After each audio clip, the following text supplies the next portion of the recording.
Ẹ káàárọ̀, ẹ káàsán, ẹ káalẹ́ ẹnu tí a bá ti ń wò mí. Gẹ́gẹ́ bí àṣà mi, nǹkan tí ò ní o lè fúnyàn. Ọlọ́gbọ́n nìkan ni mo pè. Ẹni tó ní ọgbọ́n, tó ní àgbọ́yé, tó tún ní àròjinlẹ̀. Ní òwúrọ̀ yìí, ojúlówó ọmọ Yorùbá ni mo fẹ́ bá sọ̀rọ̀. Ìwọ tó jẹ́ ọmọ Yorùbá láti ìrandíran tó mọ orísun ẹ̀, ẹ̀yin mo fẹ́ bá sọ̀rọ̀. Ṣùgbọ́n kí a tó sọ ohunkóhun, wọ́n ní pé ẹṣin tíwájú ni tẹ̀yìn ń wò sáré. Wọ́n ní pánsá òfura pánsá jáná, àjà òfura àjà jìn. Bó nílé òfura, olè ló ń kóru wọn lọ. Òwe tí mo pa yẹn kí n tó lè túmọ̀ ẹ̀, ẹ jẹ́ ká jọ wo fídíò yìí. This video that I'm making is for Yoruba Nation and for Yoruba people. One of the things I want you people to learn, from the mistakes of the Hausa people. When these Fulani jihadis and terrorists came, they came with a political slogan. They were all Muslims. They have the same religious books, and they were Hausa Fulani. And today, these people has taken over the Hausa land and make the Hausa land desolate, flowing with blood and the lives of their people. Today, they have made the Hausa people useless in their own land, in their own community, and in their own region. One, they have taken all their land. The identity of Hausa people is actually stolen. The tradition of Hausa people is stolen. Even the religious institution of Hausa people is being stolen. All they did it through deception of their own Muslims. I'm calling the attention of the Yoruba people that these Fulani jihadis, that anytime they want to overrun a land, they will come with under religious disguise. You are actually Yorubas. And look, you can change your religion, but you cannot change your tribe. You have to understand that your tribe actually is first before you become a Muslim. Don't be foolish like the way the Hausa people did many years ago. And they are regretting bitterly. And it's going to take them years and years of reawakening before they recover their land. This your professor, I've been seeing his tendencies. I don't think if this man have brain in his head, the leader of Muri. And you people should check this man very well, because if not, you, the Yoruba people, wake up overnight and discover that this man has sold you people to Fulani jihadis. Let us even look at it. If you don't understand what I'm saying in black and white, part of your land have actually been taken by the Fulani jihadis. For instance, Kwara, do Ilori have Emir or Oba? If Kwara is actually Yoruba land, they're supposed to have Oba of Ilori, not Emir of Ilori. It's a clear picture how these things works. The same pattern they use for Hausa people, the same pattern they will use for you. So that's why I'm calling for smart Yoruba people to wake up from their sleep and slumber before they will wake up one day and discover their land is taken. Already, a great proportion of Yoruba people are Muslims. And for them, that is actually a tool and instrument of taking over the Yoruba land. They started pressing for Sharia. And look, there was a time I knew that Murik, the leader, that this your professor without brain in his head, was actually calling for Sharia in Yoruba land. They are just using him as a tool. And you just have to be careful, the Yoruba land, because it will be too late for you, like the way it happened to the Hausa people. I pray that Yoruba people will have sense. They won't behave as Hausa people. I come in peace. Gbogbo yín ní a jọ wo fídíò tí mo play yẹn. Hausa lẹni tó ń sọ̀rọ̀ yìí. Ẹni ń pe àwa Yorùbá sí àkíyèsí. Ó ń tàwa Yorùbá jí, ó ń tàwa Yorùbá lólobó pé ẹ jí dé ẹ̀yin Yorùbá. Ẹ má jẹ́ kí àwọn Fúlàní gba ilẹ̀ yín bó ṣe gba ilẹ̀ Hausa mọ́ àwọn lọ́wọ́.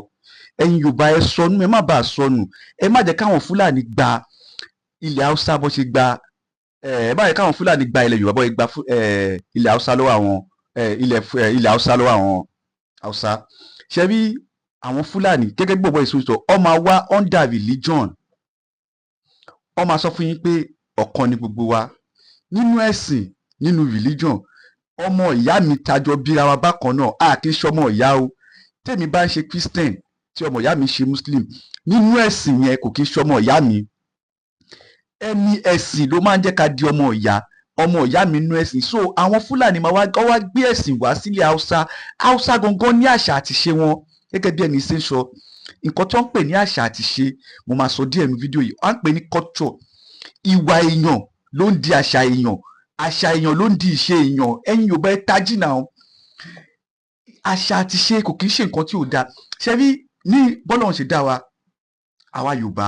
oníbàṣe máa ń ronú nítorí sọ̀ráǹdì tá a wà nítorí àgbègbè tá a wà nítorí ọgbọ́n àti òye àwọn bàbá wa so nínú ìṣesí wa nínú ìwà wa ni wọ́n ti fi gbé àṣà àti ṣe wa jáde so àwọn pípù yóò lè wá gbé ẹ̀sìn wá bá wa ká tó wá máa ṣe àṣà àti ṣe wọn ó máa dàrú mọ́ wa lọ́wọ́ because àwa Yorùbá a ní àṣà àti ṣe Haúsá wọn ní àṣà àti ṣe Ìgbò wọn ní àṣà àti ṣe gbogbo Fúlàní àwọn pípù iná ní àṣà àti ṣe àwọn ọlọ́gbà gbogbo Sudan Mexico Niger gbogbo àwọn bẹ́ẹ̀ yẹn so wọ́n ti gba gbogbo ilẹ̀ Haúsá sí 70% bọ̀bọ̀ yìí ń para ni ó ń dùn ó wá ń dùn pé ó ní kí Haúsá tó lè gba nǹkan tí wọ́n gbà padà lọ́wọ́ wọn yìí ó máa take 1 years ó dẹ̀ tún mention Ìlọrin which is Kwara ó ní ó ti gba Kwara náà lọ́wọ́ wa wípé ṣé ọba ló yẹ kó máa jẹ́ Kwara ní àbí ẹ̀míà ẹ̀yin Yorùbá ẹ jẹ́ ká dìde ká gun ẹ má yẹ kí ẹ̀sìn pín wa níyà ẹ má yẹ kí ẹ̀sìn dà wá rú àwọn bàbá wa tó ti dàgbà yìí lóòótọ́ tí wọ́n bá lè ṣe kínní ó mọ̀ kọ́ tí mo sọ yìí ó lè takò làákàyè ó lè máa wọ pé kí lẹ́ni yìí ń sọ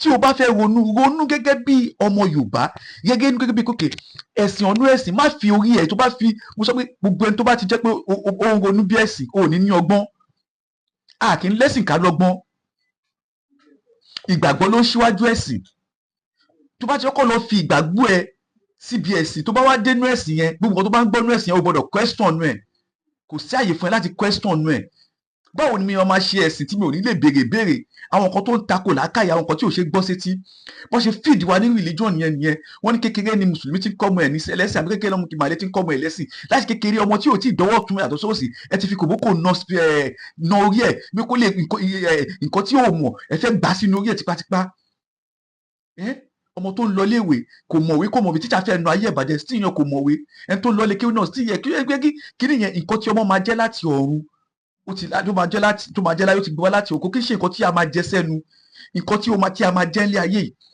kò sí ìdílé tó ti wá ẹlòmíì àgbẹ̀ ni wọ́n ń dílé wọn ẹlòmíì jagunjagun ni wọ́n ẹlòmíì oníṣòwò ni wọ́n ẹlòmíì káràtà oríṣiríṣi àwọn òyìnbó dẹ̀ dé wọ́n dẹ̀ colonize wọ́n dẹ̀ manipulate culture wa wọ́n dẹ̀ bà ogun culture wa jẹ́ mọ́ wa lọ́wọ́ bí àwọn òyìnbó ṣe ń bá wa fà àwọn religion Fúlàní náà bá wa fà ẹ̀yin Yorùbá ẹ̀dẹ̀ ronú àwọn kan jáde sí wọn tún bá Sunday Igboho fà àti Sunday Igboho àti Gani Adams àti Àmọ̀tẹ́kùn gbogbo ẹ̀dẹ̀ ká parapọ̀ ibi tí àwọn bàbá ti ṣubú ẹ má yẹ ká ṣubú bẹ́ẹ̀ o àwọn lọ́balọ́ba náà wọ́n ṣubú ọbọ̀ Ọ̀yọ́ ayé àní history ilẹ̀ Yorùbá ó ju episode 2 million lọ tó bá ní kọ́kọ́ there was untold history about Yorùbá land there was untold history in Hausa land there was untold history in Igbo land